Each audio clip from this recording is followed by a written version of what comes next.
रफा थे, कुछ आपके तलामजा थे, कुछ आपके मुरीदीन थे, कुछ दूसरे शयूख के मुरीद थे, कुछ आपके मुतवस्सिलीन थे, कुछ आपके गुलामों की सूरत में एक अजीम काफिले को लिए हुए 30,000 लोगों पर मुश्तमिल सरकार गौसे आजम पहुंचे कहां? मक्के शरीफ। कहां पहुंचे? सब लोग बोले। काफिले के अमीर कारवां सरकार गौसे आजम मक्के शरीफ पहुंचे तो मुफ्ती मक्का सरकार गौसे आजम की बारगाह में हाजिर हुए और कुछ सवालों जवाब के बाद बैठे हुए थे। सरकार गौसे आजम ने उनसे एक सवाल किया, अगर आप कहो तो मैं उसे बता दूं। सवाल के मुतलाशी हैं क्योंकि जवाब आपके पास है। बैठे। आप सुन रहे हैं तौहीद नेटवर्क की इस्लामिक आवाज। Tauheed network international Islamic YouTube channel. जब खुदा कसम कोई नहीं रहता है तो मैं फिर भी घंटों घंटों गौसे आजम की बात करता हूं। समझ रहे? सुने आप तो मुफ्ती मक्का से सरकार गौसे आजम फरमाते हैं कि मुफ्ती मक्का बड़ा इल्म रखते हो, एक सवाल का जवाब दो। तो मुफ्ती मक्का फरमाते हैं, फरमाए शेख। तो सरकार गौसे आजम फरमाते हैं, जरा ये बताएं आका करीम के विसाल अक़दस के पास मदीने शरीफ में जिस कुएं के पानी से अल्लाह के नबी को गुस्ल मुबारक दिया गया, उस कुएं का नाम है गर्स। कुछ लोग गर्स कहते हैं, बीरे गर्स या बीरे गर्स। तो सरकार गौसे आजम फरमाते जरा ये मुझे बताएं कि बीरे गर्स के पानी से अल्लाह के नबी को नहलाया गया, तो वो पानी जो आपके जिस्म पाक से मस होकर के नीचे वो कहां गए? पानी के वो कतरे कहां गए जो अल्लाह के नबी वजह तख्लीक कायनात के जिस्म पाक का बोसा था? वो पानी के कतरे कहां गए? तो मुफ्ती मक्का खामोश हो गए। कहते हैं हुजूर इसका जवाब मुझे नहीं मालूम। तो शेख अब्दुल कादिर बड़े पीर फरमाते हैं जाओ तलाश करो। मुफ्ती मक्का वापस गए, अपनी लाइब्रेरी को छान मारा, जवाब न मिला, आंख में आंसू आए, मुसल्ला बिछाया, तस्बीह ली, दुरूद शरीफ पढ़ते पढ़ते सो गए। ख्वाब में अल्लाह के नबी तशरीफ लाए। सरकार सदुल फाजिल का उर्स हो रहा है और उन पर जिस अजीम शख्सियत का एहसान है वो जात सरकार साबिर पाक की है।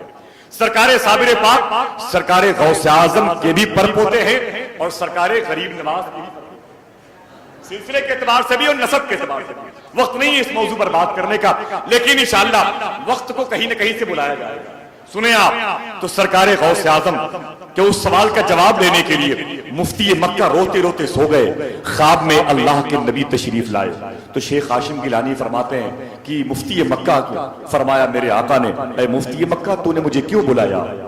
तो मुफ्ती मक्का कहते हैं कि आप के बेटे शेख अब्दुल कादिर ने एक सवाल कर लिया। तो मुफ्ती मक्का कहते हैं मैंने देखा गौर से अल्लाह के नबी के करीब में एक शख्स और मौजूद, एक बुजुर्ग और खड़े हुए थे, लेकिन उनका चेहरा नजर नहीं आ रहा। उनका चेहरा नजर नहीं आ रहा था। मैं बड़ा पसोपेश में था, उनके चेहरे को देखना चाहता था, लेकिन जब सरकार सामने थे तो मेरी नजर उधर कम जाती थी। मैंने फरमाया सरकार सवाल ये है। तो मेरे आका फरमाते हैं तुम्हारे इस सवाल का जवाब तो मेरा बेटा देगा। तुम्हारे इस सवाल का जवाब तो मेरा बेटा देगा, इनसे रुजू करो।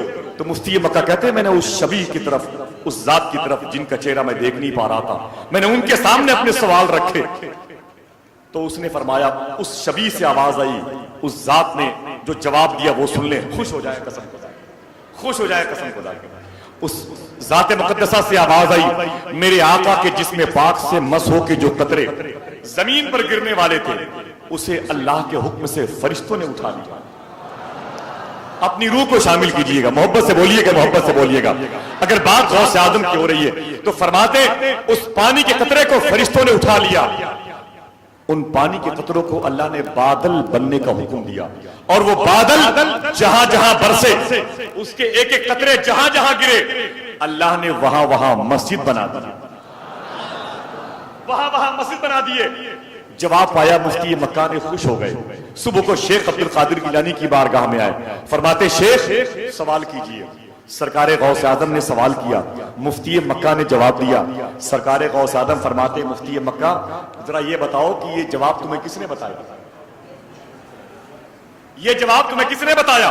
तो मुफ्ती मक्का कहते हैं मुझे मदीने वाले आका ने बताया। तो सरकार गौसे पाक फरमाते फिर से बताओ किसने बताया? तो वो कहते हैं मुझसे मदीने वाले आका ने बताया। तो सरकार गौसे पाक फरमाते फिर से बताओ किसने बताया? तो वो कहते हैं मुझे मदीने वाले आका ने बताया। सरकार गौसे आजम जलाल में खड़े हो गए, कहते हैं मदीने वाले आका ने बताया या उनके बगल में जो खड़े थे उन्होंने बताया? तो मुफ्ती मक्का कहते हैं आपको कैसे मालूम? सरकारे गौसे आजम फरमाते वो मैं ही था। मैं जरा अपने हाथों को उठा के बोल दो या गौसे आजम। दिल से बोलो, दिल से बोलो, दिल से बोलो। जमाने वालों से कह दो, खड़ो करके इस्तेमाल कर ले। नारे तकबीर। देखिए मशाइख किराम की आमद की सिलसिला सरे शाम से चल निकला है। नारे तकबीर, नारे रिसालत, उलमाए अहले सुन्नत, फैजाने हुजूर सदुल फाजिल। आप देखें कि वो आलमगीर, वो आफाकी शख्सियत अल्लामा गुलाम मुस्तफा साहब ने फरमाई, अदीब की सलाहियत, आलमगीर लहजा, आफाकी लहजा, मोतबर लहजा, अल्लामा शाह डॉक्टर मुफ्ती मुकर्रम शाह साहब किबला शाही इमाम फतेहपुरी मस्जिद दिल्ली शरीफ। सुभान अल्लाह। मैं साहिब सज्जादा नबीर सदुल फाजिल सैयद शाह मखदूम ग्रामी इनामिया शाह साहब किबला की तरफ से तमाम तर नबीर गाने हुजूर सदुल फाजिल की तरफ से मुबारकबाद पेश करता हूँ और इस अजीम शख्सियत का इस्तेमाल करता हूँ तमाम तर वाबिस्तगाने सिलसिले नाइमिया की तरफ से और तलबा की तरफ। उसके बाद केरल की वो आवाज 5 सांकेतों पर मुश्तमिल एक अहम ऐलान। वो ऐलान क्या होगा? बल्कि नई नस्लों के लिए एक अजीम शान जिंदगी के नशीब व फराज से कामयाबी के साथ गुजरने का नुस्खा होगा। बस एक मिसरा गौसे आजम के हवाले से जरा फिर से बोल दें या गौसे आजम। हाथों को उठा के बोले या गौसे आजम। जमाने वालों से कह दो जमाना लेके चलते हैं जो भी गौस के कुत्ते वो खाना लेके चलते हैं। उसे तो भूख की शिद्दत परेशान कर नहीं सकती, मियां जो गौस के लंगर का दाना लेके चलते हैं। मियां जो गौस के लंगर का दाना लेके चलते हैं। बहुत बहुत शुक्रिया आप हज़रात का। कुछ जरूरी ऐलान थे, उनमें से जो बाकी हैं उसे केरल की उस आवाज की जबान से समाप्त कर लें। बकिया उसके बाद के ऐलानात के लिए मशाइख किराम के इशारे का मैं इंतजार करूंगा।